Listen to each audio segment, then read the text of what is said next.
기독교인인 우리가 과연 왜 예술 작품들과 만나야 되는가, 이런 질문들이 우리에게 떠오를 수도 있습니다. 저도 그런 고민들이 좀 많이 있는데요. 충북대학에서 가르치고 있는 그 문광훈 교수님이 미학에 관련된 책을 꽤 여러 권을 그렇게 쓰셨습니다.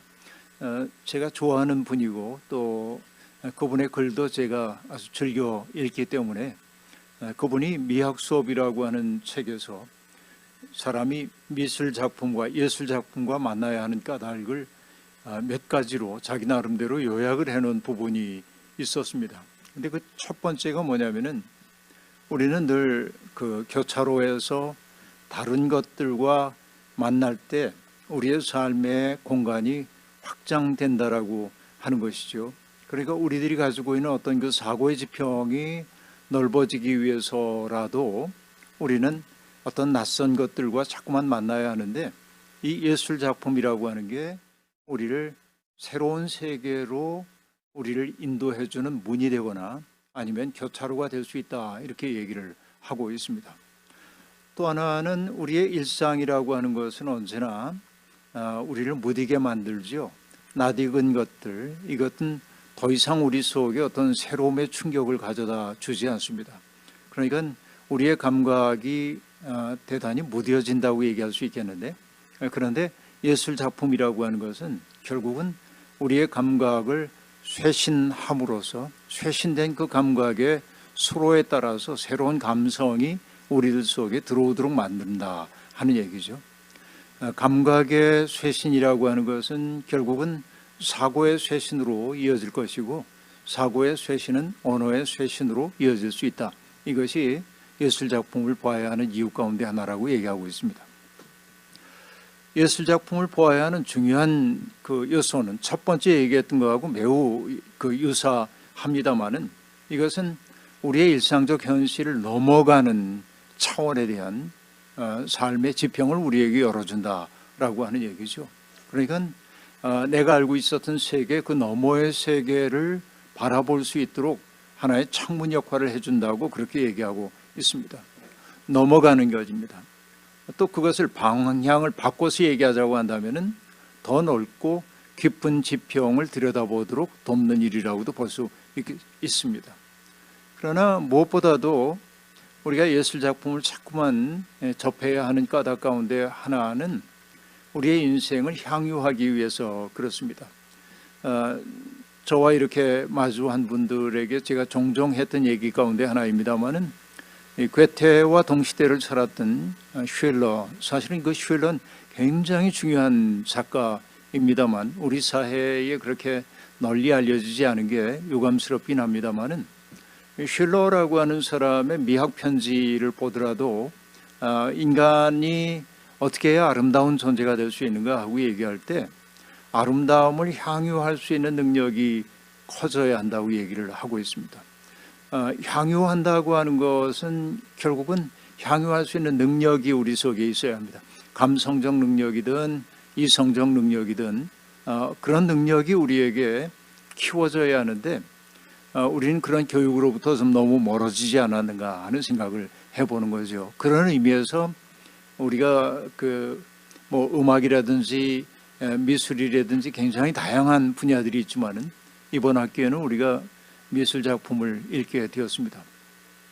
근데 대개 이 세상에는 두 종류의 그림이 있다고 그렇게 우리가 흔히 얘기를 하고 있습니다.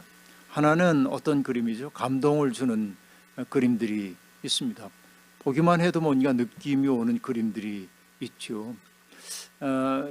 조금 있으면은 이제 우리가 부활절이 곧 다가옵니다만은, 여러분 부활절 하면 떠오르는 여러 그림들이 있을 겁니다.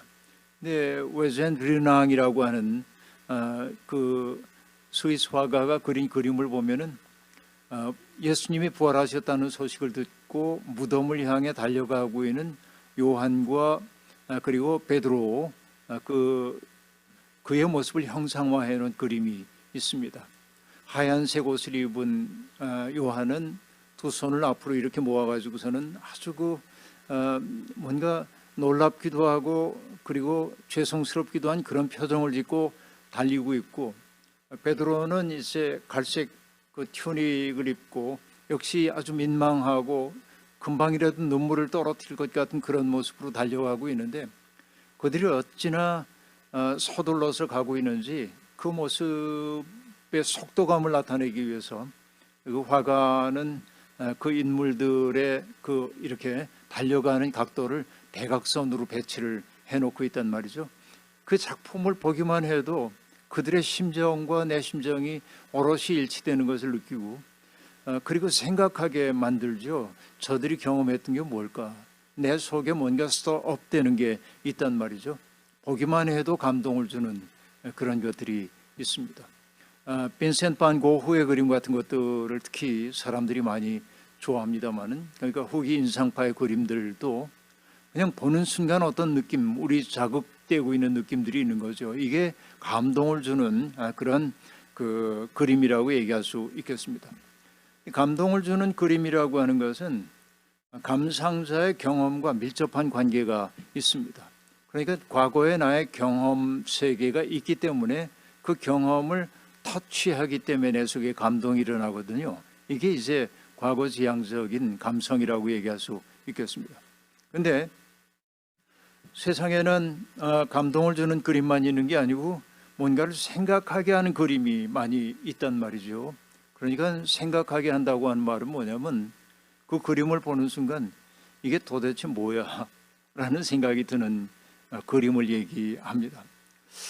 이 그림은 나의 과거의 경험을 통해서 통합이 잘 안 돼요. 해석이 잘 안 됩니다.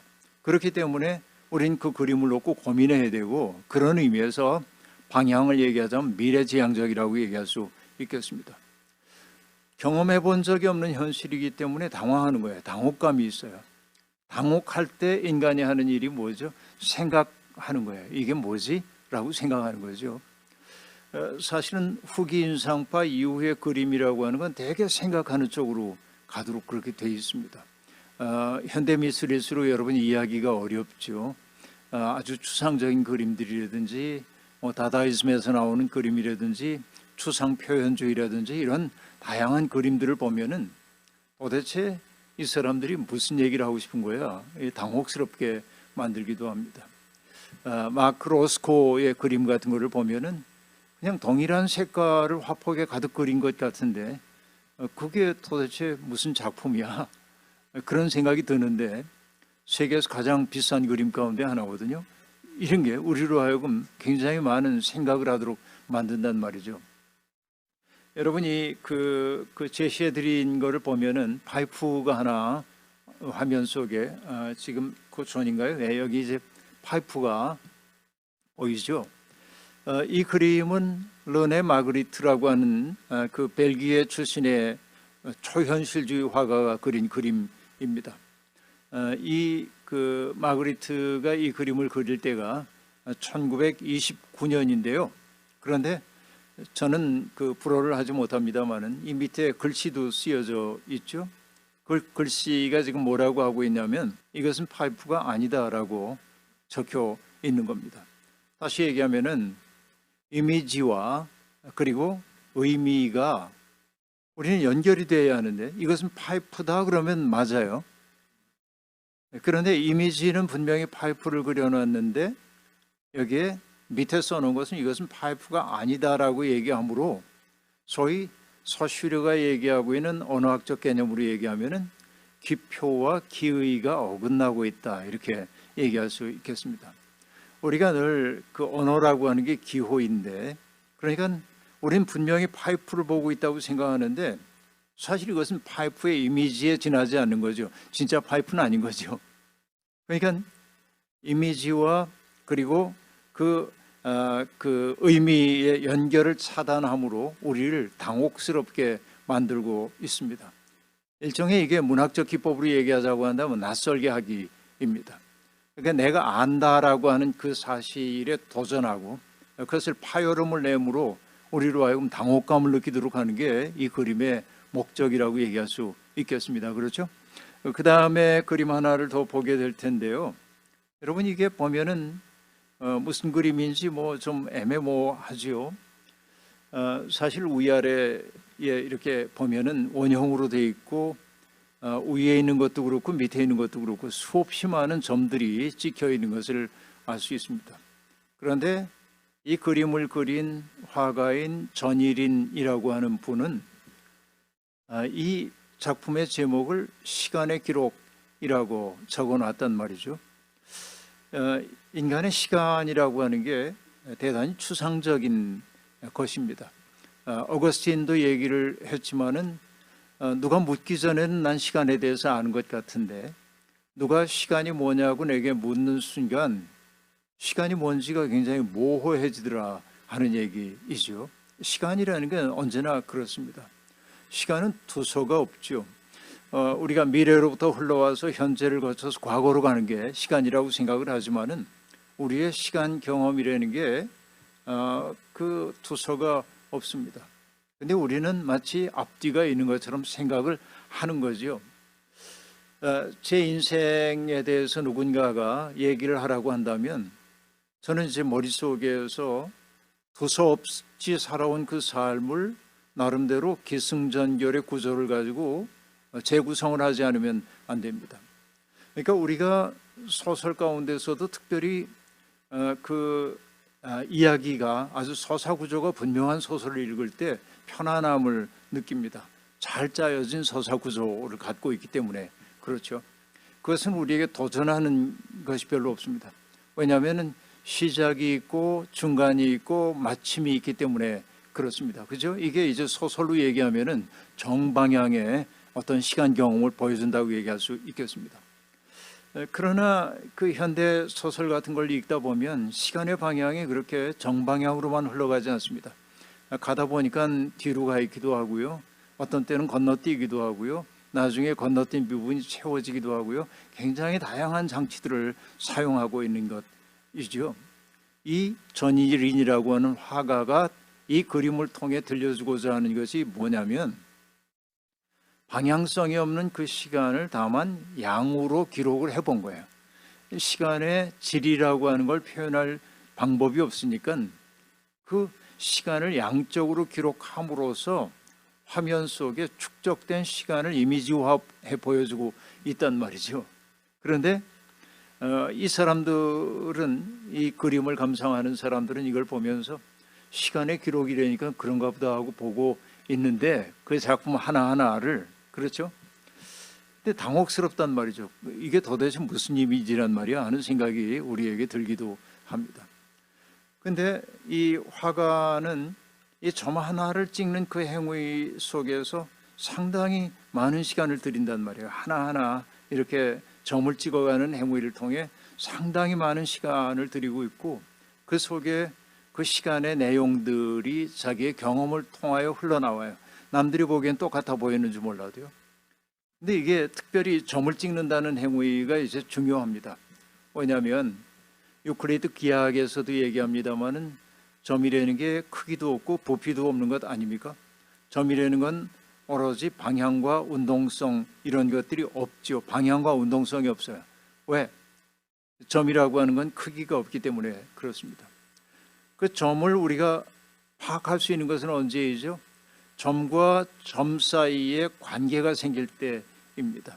고유한 위치와 관계가 중요한 거죠. 그러니까 이 시간의 기록이라고 하는 이 작품을 통해서 화가가 우리에게 들려주고 싶은 이야기도 그런 것일 겁니다.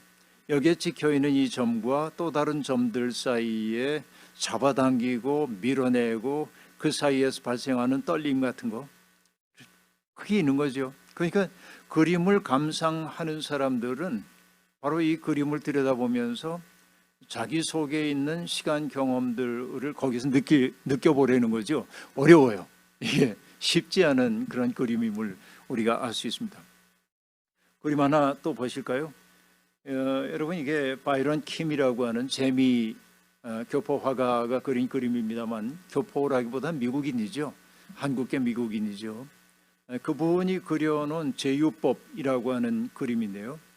제유법이라는 게 부분을 통해서 전체를 나타내는 하나의 수사학이라고 하는 거 우리들이 잘 알고 있습니다. 여러분, 이 그 그림을 보면은 뭐 같아요? 이걸 보고 뭐 느낄 수 있는 게 아무것도 없어요, 우리가. 그래서 우리는 뭘 해야 되냐면 이 그 작가의 삶을 들여다봐야 합니다. 그리고 그 작가의 이야기를 들어야 이해할 수 있는 거죠. 사실 그 바이런 킴이라고 하는 분은 캘리포니아 라호야 출신의 미국 화가입니다. 이 제유법이라고 하는 이 그림은요, 여기 수없이 많은 그 스퀘어 네모꼴이 이렇게 있죠. 제가 몇 개인지 쉬어보진 않았는데요, 굉장히 다양한 스퀘어가 여기 주어져 있습니다. 근데 그 하나하나의 패널이 25.4cm와 20.3cm 가로 세로가 25.4, 가로가 20.3cm의 판넬로 구성되어 있습니다. 이 판넬이 수없이 연결되어서 하나의 작품을 만들어내고 있는데, 사실 이 작품은 1993년에 미국의 피트니 비엔날레에서 굉장히 주목을 받았고, 그래서 바이런 킴은 아주 중요한 화가로 이제 등장하게 됩니다. 가만히 보면은 각각의 판넬에는 우선 형태가 없어요.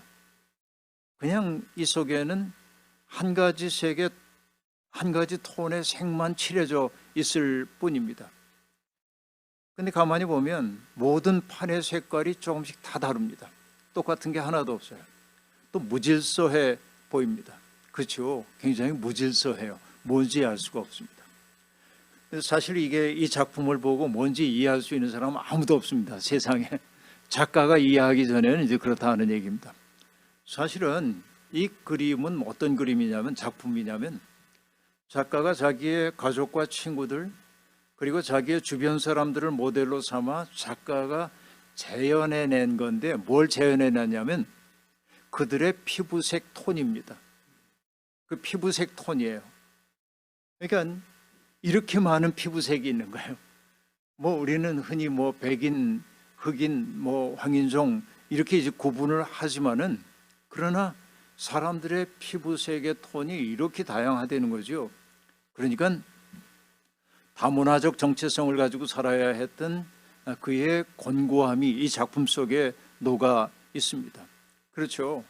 그리고 이 배치는요, 이것도 여러분 이제 그 사람들의 피부 톤이라고 얘기를 했는데, 이것을 배치하는 방법에 따라서 그 화가의 그 지향이 드러나게 될 겁니다.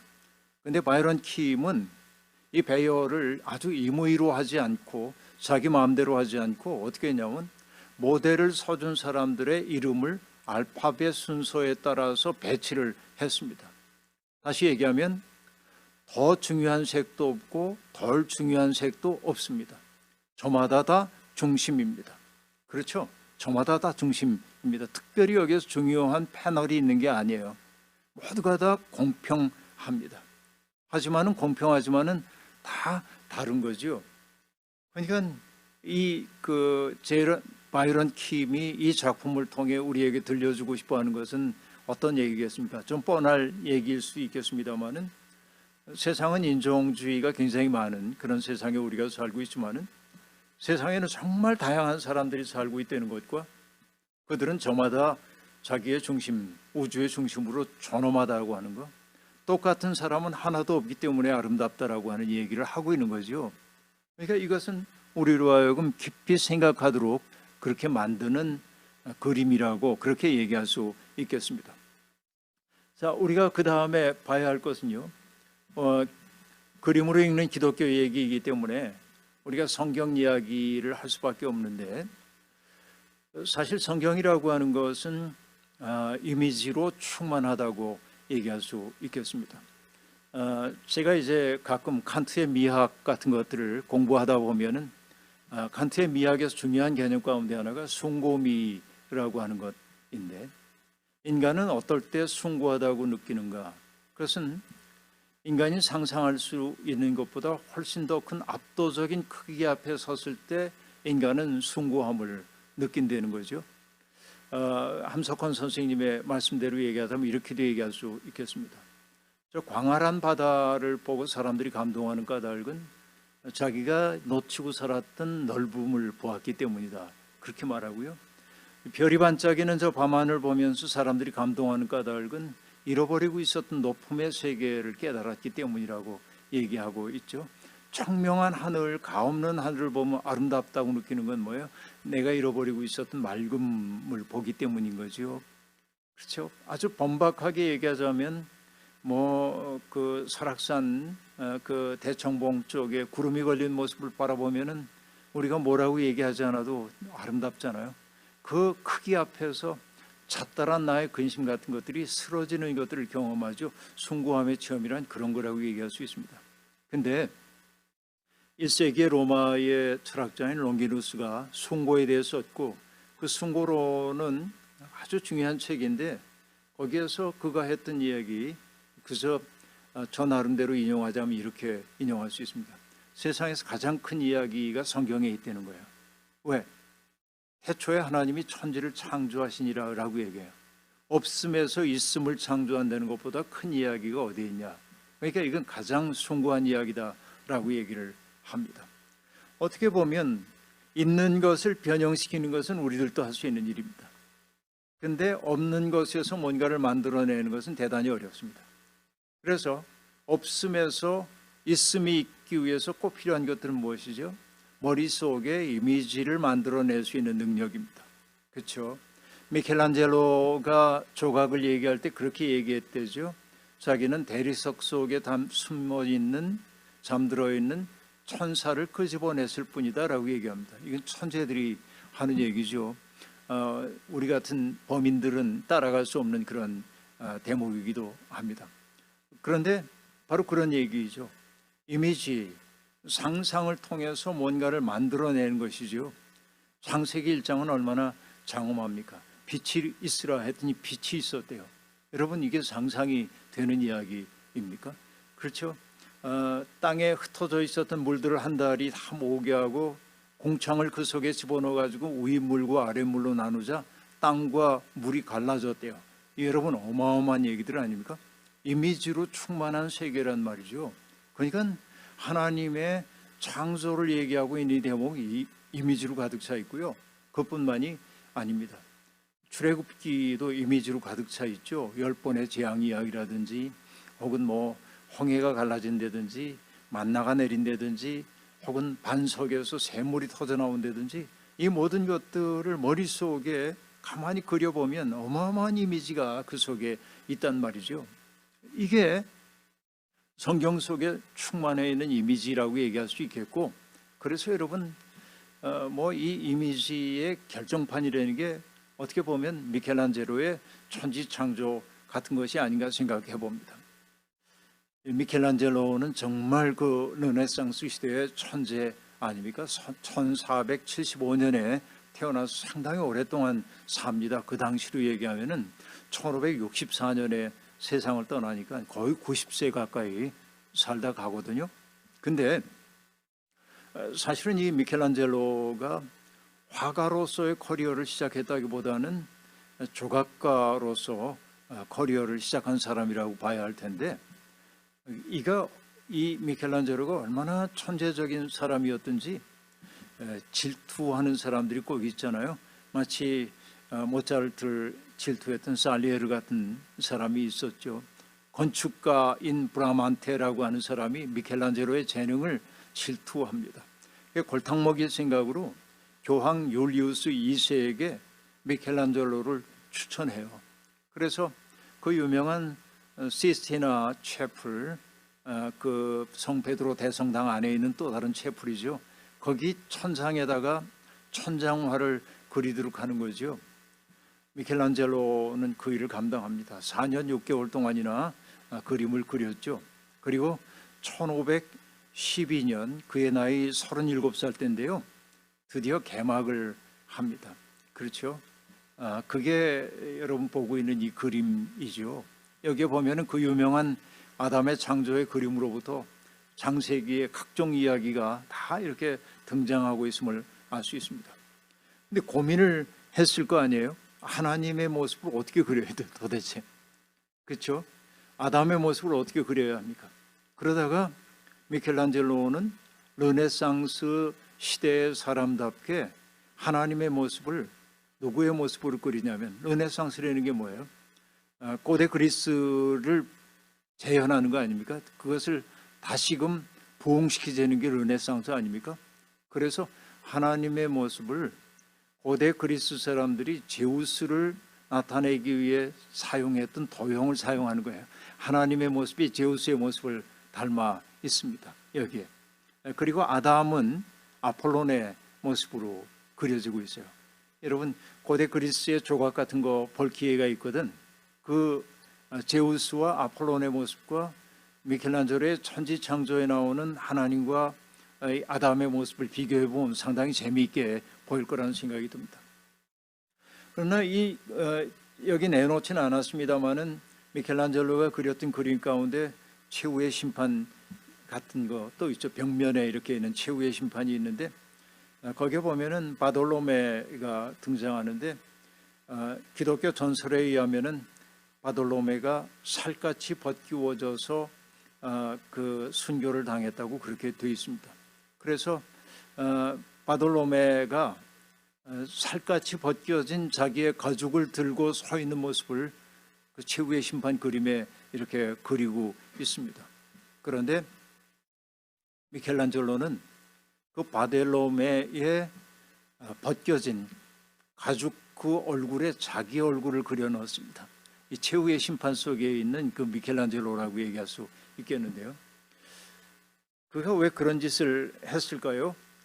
마치 여러분 이 과정의 제일 앞에 우리 실무 담당하는 목사님이 렘브란트의 탕자의 귀한 그 그림을 이렇게 겉표지에 내놓은 걸 제가 봤습니다만은 탕자의 귀한이라고 하는 그림에서 렘브란트가 자기 얼굴을 그려 놓습니다. 그게 누구냐면 돌아온 탕자의 모습 속에 자기 초상을 넣거든요. 이 화가들이 이제 주로 하는 짓이 그런 것들입니다. 근데 결국 이 미켈란젤로가 살갗이 벗겨진 그 바돌로메의 그 벗겨진 살갗 얼굴에 자기 얼굴을 그렸던 까닭은 뭡니까? 그 시대를 가장 예민하게 그리고 하나님 앞에서 가장 예민한 영혼으로 살아야 하는 예술가의 아픔 같은 것들을 그대로 드러내기 위한 것으로 볼 수 있죠.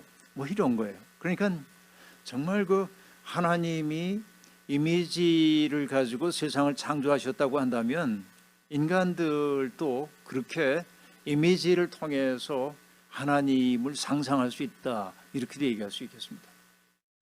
제가 여기 슬쩍 하나 내놓은 이 그림이 뭐냐면 지거 쾌도라고 하는 독일 신부님의 그림인데, 이 지거 쾌도 안타깝게 이제 몇 년 전에 세상을 떠났습니다. 2015년에 세상을 떠나신 분인데요. 제가 굉장히 좋아하는 그림 가운데 하나입니다. 이게 폰 우어스프롱 추어 폴랜둥, 독일말로 이제 그렇게 되어 있는데요. 그러니까 기원과 완성, 그렇게 되어 있습니다. 그러니까 기원이라는 건 창세기이겠죠. 완성이라는 건 그 테아르드 샤르댕식으로 얘기하자면 오메가 포인트를 얘기할 텐데 기원과 완성을 이렇게 형상화해 놨습니다. 어떤 분이 누군가를 품으로 이렇게 딱 따뜻하게 안고 있습니다. 안고 있는 그 품 속에서 환한 빛이 나오고 있죠. 지금 빛이 스며나오고 있어요. 주변은 전부 꽃으로 둘러싸인 것처럼 보입니다. 세상 전체가 이렇게 아름다움으로 가득 차 있는 어떤 세계에 대한 모습을 형상화해 놓고 있음을 볼 수 있습니다. 그렇죠? 이렇게 화가들은 굉장히 다양한 이미지를 통해서 하나님에 대한 표현을 하고 싶었던 것 같습니다. 저는 이제 주로 예수 그리스도에 대한 이야기를 중심으로 이야기를 좀 나눠볼 텐데, 나중에 뭐 아담 하와 얘기도 하겠습니다만은 전통적으로 좀 순서가 맞지는 않지만 이렇게 얘기할게요. 예수님에 대한 이미지 변화를 통해서 그림이라는 게 어떻게 그 시대의 신학을 반영하고 있는지에 대한 이야기를 잠깐 나눠야 할 것 같습니다. 여러분, 가장 초창기에 예수님의 모습이 형상화되었던 것을 말하라고 하자면 카타콤베 시대의 선한 옥자상이라고 얘기할 수 있겠습니다. 기독교가 로마의 종교로 공인을 받지 못했을 때 카타콤베에 들어가서 그들은 예배를 드릴 수밖에 없었다고 얘기를 하고 있죠. 그래서 그 카타콤베 시대는 기독교인들이 소수자였고, 그리고 사회적으로 언제나 불안한 상황 속에 놓여 있는 사람들이라고 볼 수 있겠습니다. 스스로 그 문화권으로부터 자발적으로 소외되고 혹은 추방된 사람들이라고 얘기할 수 있겠습니다.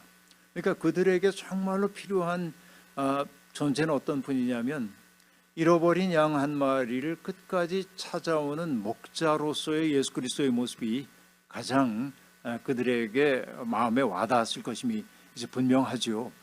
그렇기 때문에 이렇게 이제 그 목자가 양을 찾아가지고 목에 이렇게 그 건다고 해야 되나, 어떻게 해야 되나요? 어쨌든 이렇게 목마를 태우고 오는 이 자세를 우리가 도상학적으로 뭐라고 하냐면 오란트 자세라고 얘기를 하고 있는데, 이건 로마의 이제 로마 미술에 등장하는 것입니다. 이 그림에 보면은 예수님이 소매가 없는 넓은 튜닉을 입고 있고, 그리고 이렇게 두 팔을 이렇게 뻗치고 있음을 볼 수 있습니다. 그런데 여기에 이제 우리가 봐야 하는 것 가운데 하나가 뭐냐면은, 여기 예수 그리스도가 어린 양을 이렇게 품에 안고 오고 있는데, 이 그림에서는 정확히 등장하지 않습니다만은 한 가지 유의해 볼 것이 하나 있는데, 뭐냐면 이 젊은 예수상 속에 수염이 안 났다라고 하는 것입니다.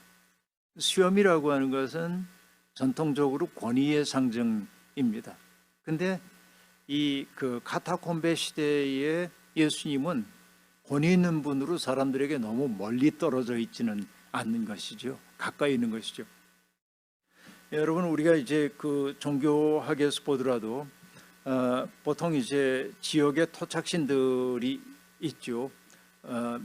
과거의 신들이라고 하는 것은 대개 두 가지 제한 속에 있었습니다. 하나는 뭐예요? 그 신이 관장하고 있는 영역이 따로 있는 거죠. 예를 들면 뭐 바다라든지 뭐 혹은 그 뭐 불의 신이라든지 뭐 이런 그 영역이 주어져 있고, 영역뿐만 아니라 자기의 역할이 주어져 있습니다. 그러니까 제 식으로 얘기하면 신들마다 주특기가 있고 근무하는 지역이 있었단 말이죠. 그러니까 사람들은 그 신을 만나기 위해 그 신이 관할하고 있는 장소를 찾아가면 됩니다. 그리고 그 신의 도움을 받기 위해서는 그에게 필요한 것들을 제공하면 됩니다. 상당히 그 구체적이고 밀접한 관계 속에 있었던 것이죠. 나중에 이제 유일신 신앙으로 넘어가면서부터는 신은 굉장히 추상화된 존재가 되기 시작합니다. 그러니까 장소에 구애받지 않죠. 역할에 구애받지 않죠. 그러니까 굉장히 높아졌어요, 그 하나님들은. 그러니까 뭐들을 품을 수 있어요. 그런데 뭘 못하냐면, 가장 비근한 일성 속에서 아픔을 겪고 있는 사람이 찾아가기엔 그분 너무 먼 것처럼 보여요. 그래서 사람들이 토착 종교에 끝없이 매달리고 있는 까닭이 뭐냐면, 그 보편적인 원리로 우리에게 소개되고 있는 그 하나님은 우리에게 너무 멀리 떨어진 것처럼 보여요. 그래서 사람들은 가까이에서 찾아갈 수 있는 그런 신성들을 찾는 거죠. 이게 이제 인간들의 모습이라고 볼 수 있겠는데요. 여기 카타콤베 시대의 예수님의 모습은 수염조차 없는 아주 친근한, 언제라도 다가가도 괜찮은 존재로 이렇게 보여집니다. 네, 콘스탄틴 대제에 의해서 기독교가 이제 공인이 되고, 물론 뭐 제가 신학 얘기할 시간은 아닙니다만은 콘스탄틴이 그 뭐 전쟁에서 승리하기 위해서 방패에다 십자가 뭐 꿈에 본 대로 이렇게 뭐 적었다, 그래서 승리했다, 그 얘기를 하고 있지만, 콘스탄틴이 사실은 기독교를 그렇게 공인할 수밖에 없었던 것은 이 제국을 하나로 묶을 수 있는 보편 이념이 필요했는데, 바로 그 보편 이념은 외부에서 오는 게 좋아요. 로마 세계보다는. 그 보편 이념으로서의 기독교를 이제 받아들이게 되는 거죠. 이게 이제 콘스탄틴 이미지입니다. 그러다 보니까 예수님은 이제 제국을 하나로 통합하는 보편 이미지로 승화가 되기 시작해야 합니다. 그래서 예수님은 수염조차 없는 그런 목자의 모습에서부터 이제 농담으로 얘기하면 성격되는 겁니다. 그래서 소위 시내산, 우리가 얘기하는 시내산 바로 밑에 카타리나 수도원이라는 수도원이 있는데, 이게 비잔틴 초기 시대에 만들어진 그런 수도원입니다. 거기에 보면은 그 유명한 이 구원자 예수 그리스도가 이제 등장을 하는 거죠. 가만히 보면요, 예수님의 모습이 일단 수염이 생겼어요. 수염이라는 게 뭐냐면 예수님이 이제 권위 있는 존재가 된 것을 이제 상징해주고 있습니다. 그 다음에 보면은 이 눈이요, 보통 눈이 아닙니다. 그렇죠. 일반적으로 우리가 그리는 눈보다 훨씬 더 커요. 이건 뭐냐면은 불꽃 같은 눈으로 세상을 지켜보는 그런 존재로서의 예수님이란 얘기죠. 뭐 우리가 흔히 여기 이 도상에서 이 도상 안 보여드렸네요. 이 도상에서 예수님의 눈, 오른쪽 눈과 왼쪽 눈이 조금 차이가 난다, 이렇게 이제 유의해서 보는 이들도 있습니다만, 어쨌든 그 오른쪽 눈, 도상으로 보자고 한다면 왼쪽에 있는 오른쪽 눈은 형형하죠. 우리를 꿰뚫어 보는 것 같은 느낌이고요. 왼쪽 눈은 지그시 약간 내리뜬 것처럼 보이므로 우리의 슬픔까지도 부둥켜 하는 그런 모습으로 형상화되어 있는데, 그게 이 이콘 화가의 본래의 의도였는지는 잘 모르겠어요. 어쨌든 예수님의 모습은 이렇게 도상학적으로 굉장히 이제 그 장엄한 모습으로 형상화되기 시작합니다. 그리고 그 이후에 기독교가 이제는 아주 그 배타적인 특권을 누리기 시작하면서부터 예수님은 그냥 그 성화벽, 이코노스타시스라고 하는 성화벽 속에 머물지 않습니다. 올라가죠. 천장 높은 곳으로 이렇게 올라갑니다. 그래서 돔 형태로 되어 있는 반구형의 돔 형태의 모자이크로, 금빛 모자이크로 예수 그리스도의 모습이 형상화되곤 합니다. 그 반구형이라고 하는 것은 우주를 뜻하는 것인데, 거기 중심에 그리스도를 모셔드림으로 교회는 어떤 고백을 했던 거냐면, 예수 그리스도가 온 우주를 통치하신다고 하는 통치자의 이념이 강렬해지는 것이죠. 그래서 그 도상학적으로 그런 예수님의 모습을 뭐라고 부르냐면은 판토크라토르라고 말한단 말이죠. 하나 넘겨서요. 이 이미지입니다.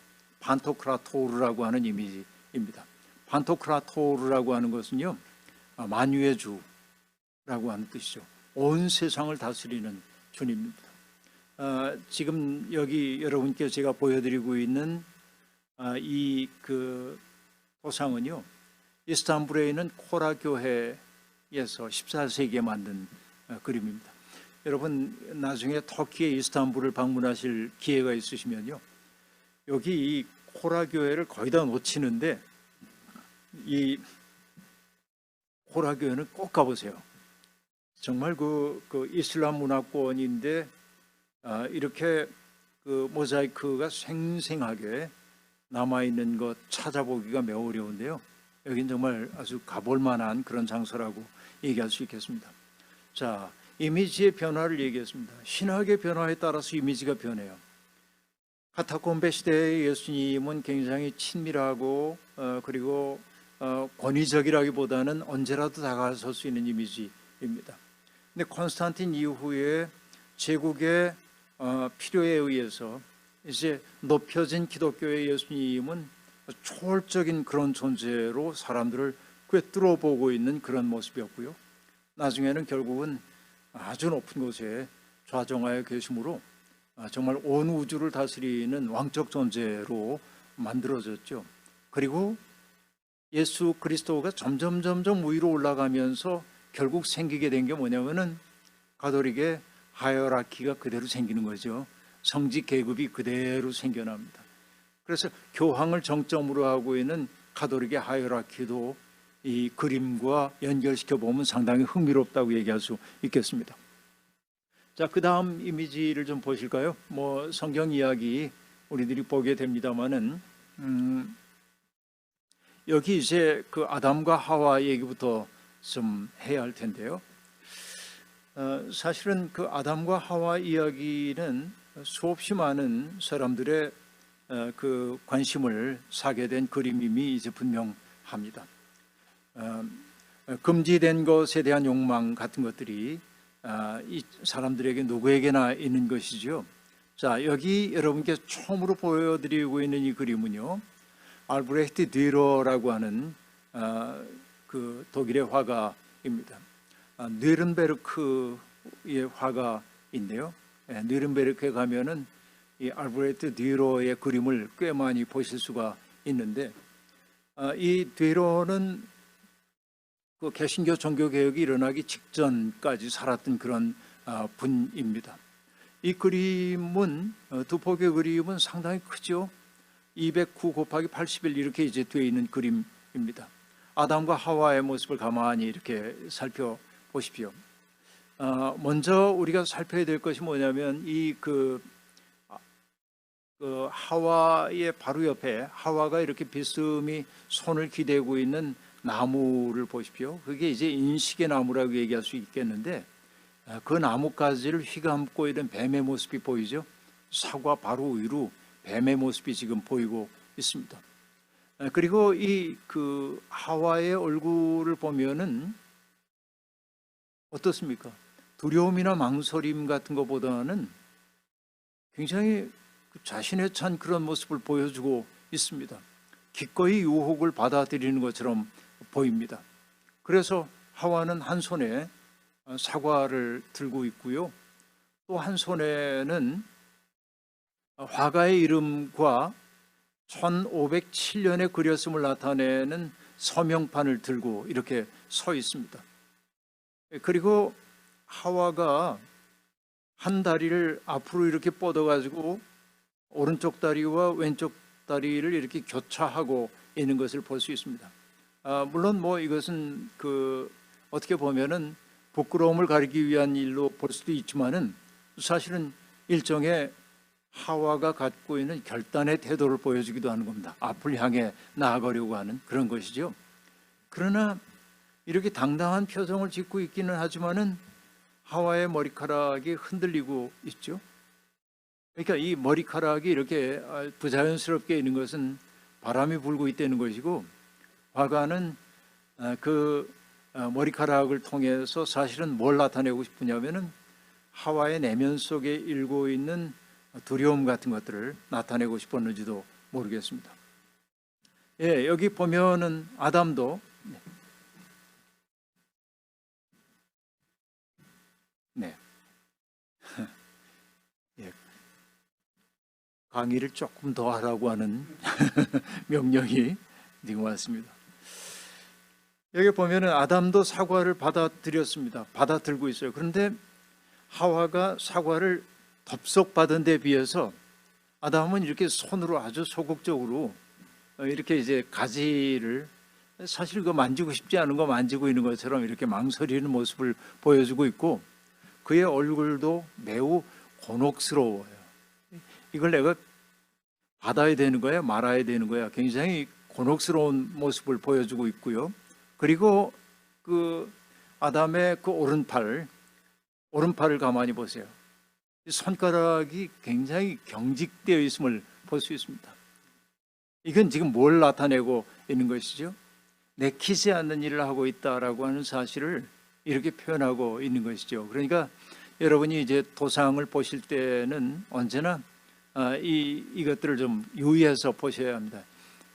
어떤 경우에도 화가들이 어떤 세부적인 디테일한 부분들을 그냥 그렇게 하는 법은 없거든요. 그러니까 그 디테일이 어떤 얘기를 들려주고 있는지에 대해서 공부를 좀 하시면 좋을 것 같은데요. 그러니까 이 네로의 그림 속에서는 이 아담이 그 뱀의 유혹을 능동적으로 받아들인 것으로 나타나고, 아담은 하와 때문에 마지못해 그 유혹을 받아들이면서도 아주 곤혹스러워하고 있는 그런 모습, 그래서 내키지 않은 그 마음 같은 것들 것들이 경직되어 있는 손의 모양으로 이렇게 등장하고 있음을 볼 수 있습니다.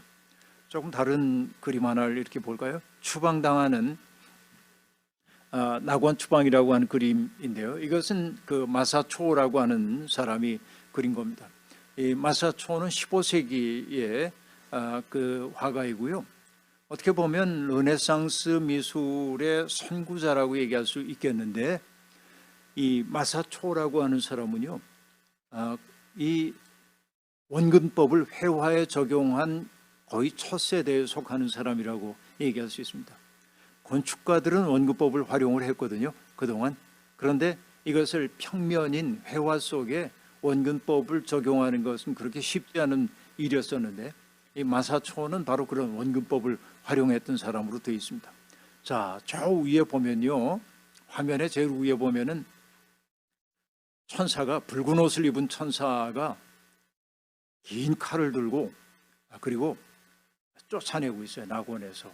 그렇죠? 그런데 이 붉은 옷 입은 천사는 다름 아닌 누구냐면, 우리가 창세기 이야기에서 보면은 이제 하나님이 아담 하와를 추방하면서 불칼을 든 그 천사를 거기 세워둠으로 아담과 하와가 낙원으로 들어오지 못하도록 막았다고 얘기하죠. 그걸 라헤트 하헤렙 그렇게 얘기하잖아요. 불칼을 든 천사입니다. 그리고 이 두 사람은 여기에 그 르네상스 시대답게 마치 어떤 그 건물에서부터 쫓겨나는 것처럼 건물의 이 현관에서부터 쫓겨나는 모습으로 이렇게 형상화되어 있음을 알 수 있습니다.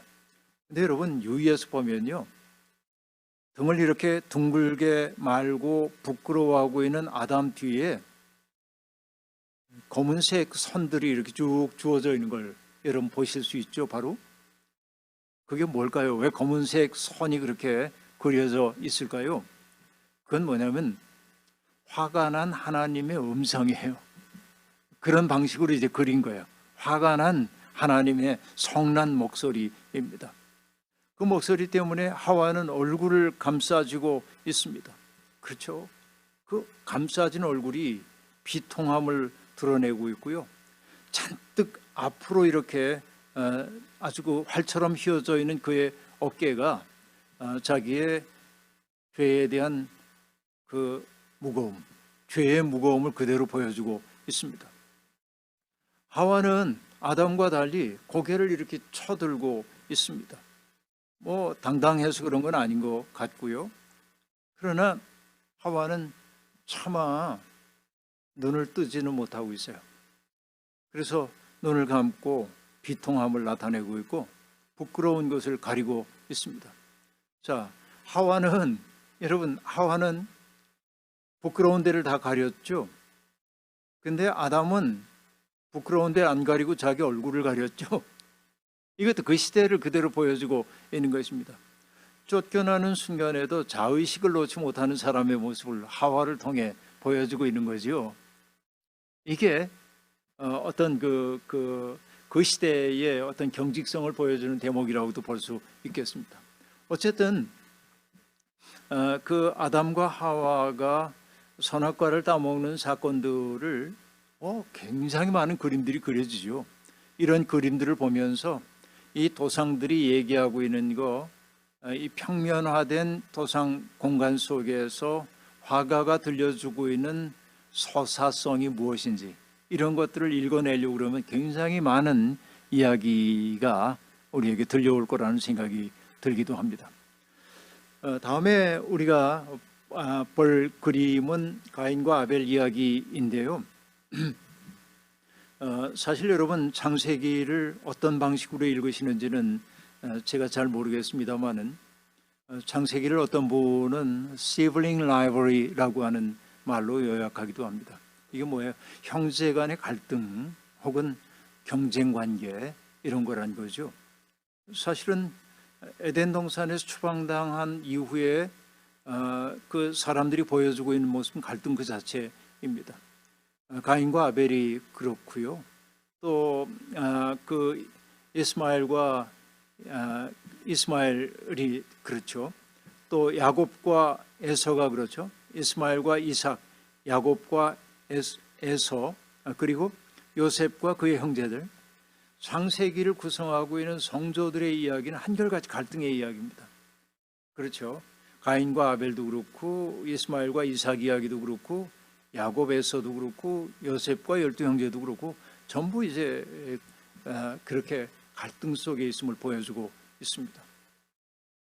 성경이 얘기하고 있는 것은 인간이 서로에게 속해 있는 존재라고 하는 것이 인간이라는 거지요. 바로 그것이 아담의 갈비뼈를 뽑아서 하와를 만들었다고 하는 그 이야기 속에 담겨 있는 뜻일 겁니다. 그러니까 하나님이 또 다른 흙을 가지고 하와를 빚지 않고 굳이 아담의 갈비뼈를 뽑아가지고 하와를 만들어냈다고 하는 것은 인간이 서로 생명을 나누는 사이라고 하는 사실을 우리에게 넌지시 보여주고 있습니다. 그런데 죄가 인간 속에 들어오게 될 때 인간은 상호 귀속된 존재로서의 하나님이 주신 운명을 거부하는 것이지요. 자기 밖에 있는 타자를 타자화하고 대상화하고 물화합니다. 이게 이제 경쟁 관계로 나타나게 되는 것이죠. 그 때문에 원래 하나님이 창조할 때 창조의 목적이 달성되지 않는 거예요. 창조물과 피조물 사이에 딜레마가 생겨나기 시작하는 거죠. 바로 이것이 인간이 노정하고 있는 역사 이야기라고 볼 수 있겠습니다.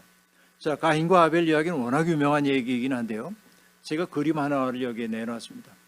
이 그림은 이탈리아 전성기의 르네상스 화가인 티치아노라고 하는 분이 그린 그림입니다. 이 티치아노도 뭐 거의 88세 이 정도 오랫동안 살았던 분입니다. 옛날로 보면은 참 오랫동안 살았다고 얘기할 수 있겠는데요. 베네치아에서 활동하던 사람입니다. 그런데 이 당시의 성화와 조금 달라요. 이 성화는 보통 성화라는 게 오랫동안 그림을 그려왔던 그 도상학의 전통에서 크게 어긋나는 법이 없이 이제 그리게 됩니다. 그리고 그 속에 초월성과 성스러움 이런 게 드러나는 게 보통의 성화의 모습이라고 볼 수 있습니다. 그런데 이 그림은 우리를 굉장히 당혹스럽게 만듭니다. 왜냐하면 화면 가득 두 인물이 가득 채우고 있기 때문에 그렇습니다. 그리고 그들의 동작이 너무나 역동적이에요. 생동감이 넘칩니다. 그렇죠. 여기 보면은 느닷없는 폭력 때문에 아벨의 손이 아주 경직되어 있음을 볼 수 있습니다. 아벨의 왼쪽 손이 쫙 펼쳐져 있잖아요. 그렇죠? 그리고 아벨의 머리는 이미 피가 흐르고 있습니다. 이미 이제 한 번 맞은 거죠. 그런데 가인은 폭력을 멈출 생각이 없습니다. 왼발로 아벨의 그 옆구리깨를 확 밟고 있고요. 그렇죠? 그런데 여러분 가만히 보십시오. 숙이고 있는 가인의 얼굴은 보이지를 않습니다. 이게 뭘 얘기할까요? 이건 우리가 그냥 읽어내야 하는 것이죠. 뭘 얘기할까요? 저는 이걸 이렇게 보는 거예요. 그의 눈이 하늘을 향하고 있지 않잖아요. 땅을 향하고 있죠. 땅을 향하면서 폭력을 가하고 있습니다. 그 때문에 그는 자기 그림자에 갇힌 것처럼 보여요. 제가 보기에는. 하늘을 보지 않기 때문에 자기 그림자에 갇힌 사람의 모습이 여기 등장하고 있습니다. 그리고 여기에 보면요. 오른쪽에서 왼쪽으로 사선을 이루며 대각선으로 사선 이루며 번지는 검은 연기가 보이죠. 검은 연기가 지금 하늘을 다 뒤덮고 있습니다. 그게 지금 뭘 얘기하고 있습니까? 가인의 재물에서 나는 연기이죠. 그렇죠. 그 재물의 연기가 하늘을 가릴 것처럼 보이고 있습니다. 그런데요, 화면의 오른쪽을 보면은 그림에 잘 나타나지는 않는데 이 살인 사건이 벌어지고 있는 화면의 오른쪽에는 재물을 태우고 있는 불꽃이 보이고요. 그 불꽃의 연기는 똑바로 위를 향해 올라가고 있어요. 이게 굉장히 다양한 장치가 이 속에 있습니다. 그런데 여기에서 우리가 문득 유의해 봐야 할 것 하나 있습니다. 화가의 시선이 어디에 있냐 하는 거예요. 티치아노의 시선이 어디에 있습니까? 아래에서 위를 향하고 있잖아요. 아벨의 시각에서 지금 바라보고 있잖아요, 이것을. 그러니까 땅 위에서 벌어지고 있는 사건의 참담함을 화가가 그대로 경험하면서 그려내고 있음을 볼 수 있습니다. 그러니까 이 시대가 바로 이 티치아노가 살았던 그 시대에도 정말 폭력이 만연했던 그런 시대라고 얘기할 수 있겠는데, 그러니까 땅에서 벌어지고 있는 이 일들이 결국은 하늘을 어둡게 가리고 있고, 결국 이런 시대적 어둠이라고 하는 것은 하늘을 바라보지 않고 땅을 바라보고 있는 인간의 죄성 때문이다라고 하는 것을 이 화가는 이 그림을 통해 보여주고 싶었는지도 모르겠습니다. 예, 이건 하나의 해석입니다. 여러분도 자세하게 그런 서사성들을 한번 이해를 해보셔도 좋을 텐데요. 그리고 오늘 마지막으로 이삭의 희생이라고 하는 렘브란트의 그림 이야기를 할 텐데요. 이거는 전에 강의할 때도 한번 말씀을 드린 바가 있기 때문에 죄송합니다.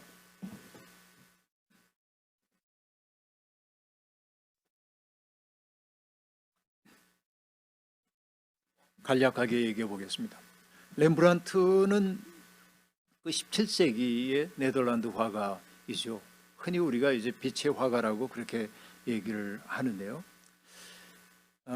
이 렘브란트는 그동안 역사 속에서 나왔던 화가 가운데 제가 알기로는 자화상이 가장 많은 화가 가운데 하나입니다. 정말 많은 자화상을 그리거든요. 그런데 젊었을 때 그린 자화상은 뭐랄까 자의식에 충만한 젊은이의 모습입니다. 모자에 깃털을 꽂기도 하고, 그리고 자신감에 차 있고, 젊은 주체, 자기가 재능 있는 사람이라는 걸 알아차린 사람의 그 당당함이 그 속에 오롯이 담겨 있습니다. 그런데 거의 그의 인생의 말년에 그린 자화상들을 보면은 늑수구레하고 초라하고 모든 게 다 무너진 사람의 모습으로 등장합니다. 아까 얘기한 대로 탕자의 귀향, 그 그림에서도 보면은 그 다 떨어진 신발 샌들을 신고 갈라진 발뒤꿈치 하며, 그래서 남루한 옷을 입고 아버지 앞에 무릎 꿇고 있는 탕자의 모습으로 자기 얼굴을 그렸다고 얘기를 했는데, 바로 이제 렘브란트가 그 자리까지 이제 가게 된 거죠. 근데 이 렘브란트에게 아브라함이 이삭을 바쳤던 이 사건은 굉장히 크게 다가왔던 것으로 보입니다. 지금 첫 번째 여러분이 보고 계신 이 그림은요, 렘브란트가 30살이었던 1635년에 그린 유화입니다. 여기 보세요. 아브라함은요 굉장히 단호합니다. 얼굴 표정을 보면은 눈빛이 보통이 아닙니다. 형형한 눈빛이에요. 100세에 낳은 아들이니까 아브라함의 나이가 100세가 훨씬 넘었는데 이 눈빛이 보통 눈빛이 아닙니다. 그리고 그의 그 왼손으로 젊은 아들의 얼굴을 누르고 있는 저 압도적인 손을 보십시오. 굉장하잖아요. 그리고 오른손에 들고 있던 칼로 아주 단호하게 이삭을 죽이려고 지금 하고 있습니다. 천사가 급하게 왔어요. 너무 급해요. 이 천사가 지금 깜짝 놀래 달려왔습니다. 그래서 왼손을 높이 들고 오른손으로 아브라함의 손을 꼭 쥐었어요. 얼마나 세게 쥐었든지 칼을 놓쳤어요, 아브라함이. 이게 이 사건의 급박성을 그대로 보여주는 대목입니다. 그렇죠. 그러자 아브라함은 천사를 의아하게 바라봐요. 내가 하나님이 명령하신 것을 수행하려고 하는데 왜 나를 막냐 하는 이런 그 의아한 눈빛이 여기 보여주고 있습니다. 그러니까 여기에 등장하고 있는 그 아브라함은 전형적인 믿음의 사람이라고 얘기할 수 있겠습니다. 그렇죠? 그러니까 여러분, 한국 교회에서 아브라함의 이삭을 희생할 얘기를 할 때마다 많은 목사님들이 바로 이런 1635년에 이 렘브란트가 그렸던 이 그림의 상황대로 설교를 할 때가 아주 많이 있습니다. 아주 그 믿음으로 그 아들을 바쳤다라고 하는 것. 근데 똑같은 사건을 10년 후에 그는 동판화를 통해서 다시 형상화를 합니다. 그것이 이 작품입니다. 동판화이기 때문에 좀 흐릿하긴 하죠. 그런데 여기에 보면은 제단 위에 그 이삭이 눕혀져 있질 않고요. 지금 서 있는 자세입니다. 둘이 지금 마주보고 있습니다. 마주보고 있는데 아브라함의 몸짓을 한번 보세요. 한 손은 하늘을 향하고 있습니다. 왼손은 이렇게 하늘을 향하고 있죠. 그리고 오른손은 가슴 위에 이렇게 얹고 있습니다. 이 도상이 하고 있는 말은 어떤 얘기일까요? 왼손이 하는 말은 이런 얘기일 겁니다. 하나님의 명령이야. 하나님이 내게 이렇게 하라고 하시는구나 라고 말해요. 그런데 오른손이 자기 가슴을 짚고 있는 건 뭘까요? 내 마음이 찢어지는 것 같단다. 그런 말 아닐까요? 한번 상상을 해보는 거예요. 그런 얘기예요. 나는 너를 사랑하지만 하늘의 뜻이기 때문에 어쩔 수 없다고 설득하는 것으로 보입니다. 그런데 이삭은 지금 어떻게 하고 있어요? 자기를 살을 넣은지도 모르는 제단에서 불태우기 위한 이 번제용 나무를 들고 있습니다. 어두운 구름이 배경을 이루고 있고요. 이삭의 뒤편은 바로 절벽입니다. 이삭이 얼마나 위험한 상황 속에 있는지를 보여주고 있어요. 미안해하는 아버지와 불안한 이삭의 마음이 표현되고 있습니다. 그러니까 이삭도 이것을 어떻게 받아들여야 하는지 몰라서 당혹스러워하는 모습이 역력한 것을 볼 수 있습니다. 아브라함이 창세기 22장에서 이 40살 때 봤던 것은 뭐냐면은 정말 그 신앙적인 행위를 망설임 없이 하는 확신에 차 있는 사람의 모습이라기보다는 당혹스러워하고 있는 인간의 모습이 여기에 더 강조되고 있음을 볼 수 있습니다. 그 다음 걸 볼까요? 이 동판화는요, 이 사람이 왜 꼭 10년마다 한 번씩 하는지 모르겠는데, 이게 렘브란트가 50살이 되었을 때 만든 동판화입니다. 여기 보면은 이삭이 순종적인 자세예요.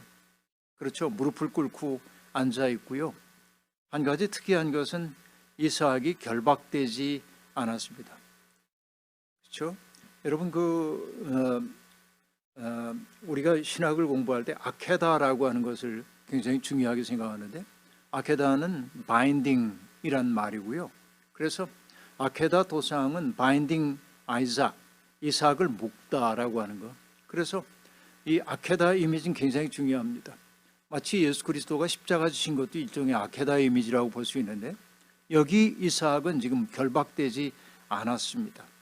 다만 아브라함이 이삭의 눈을 가리고 있습니다. 얼굴 전체를 가렸던 첫 번째 유아와는 달리 눈을 가려요. 두려워할까 봐. 아버지 손에 들린 칼을 아들에게 차마 보여줄 수 없는 것처럼 보입니다. 그리고 이때 아브라함의 모습은 아주 늙고 무력해 보입니다. 넘어가야 되는군요. 이 그림입니다. 아주 무력해 보입니다.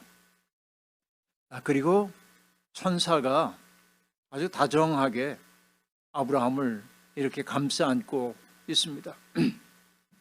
첫 번째 유아에서 보듯이 그때는 천사가 아주 강렬하게 다가와가지고 아브라함의 손을 꽉 잡았다면, 여기에서는 아브라함의 시린 마음을 이해 안 되는 듯이 포근하게 감싸 안고 있음을 볼 수 있습니다.